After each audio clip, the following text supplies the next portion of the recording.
بسم اللہ الرحمن الرحیم۔ السلام علیکم ورحمۃ اللہ۔ آقا پاک صلی اللہ علیہ وسلم نے ایک مرتبہ حضرت جبرائیل علیہ السلام سے پوچھا، اے جبرائیل، کیا تجھے بھی میری رحمت للعالمین سے حصہ ملا؟ عرض کیا، اے اللہ کے نبی صلی اللہ علیہ وآلہ وسلم، جی ہاں، مجھے بھی آپ کی رحمت للعالمین سے حصہ ملا ہے۔ آپ صلی اللہ علیہ وسلم نے پوچھا، وہ کیسے؟ عرض کیا، اے اللہ کے محبوب صلی اللہ علیہ وسلم، جب آپ دنیا میں تشریف نہیں لائے تھے اس وقت میں اپنے انجام کے بارے میں ڈرا کرتا تھا۔ میرے سامنے کئی نیک لوگوں کے انجام برے ہوئے، میں نے شیطان کا انجام بھی دیکھا تھا، جس کی وجہ سے میں بھی ڈرتا تھا کہ پتہ نہیں میرا کیا انجام ہوگا۔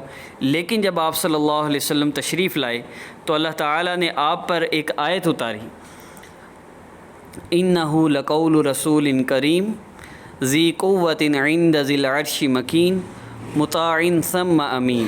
یہ آیت چونکہ میرے بارے میں ہے اور اس سے مجھے اپنے اچھے انجام کا پتہ چل گیا، اس لیے میرے دل پر جو غم سوار رہتا تھا، آپ کی رحمت للعالمین کے صدقے مجھے اب اس غم سے نجات نصیب ہو گئی ہے۔ سبحان اللہ۔ اللہ رب العزت ہمیں بھی آقا پاک صلی اللہ علیہ وسلم کی مبارک سنتوں کے مطابق زندگی گزارنے کی توفیق عطا فرمائے۔ السلام علیکم ورحمۃ اللہ وبرکاتہ۔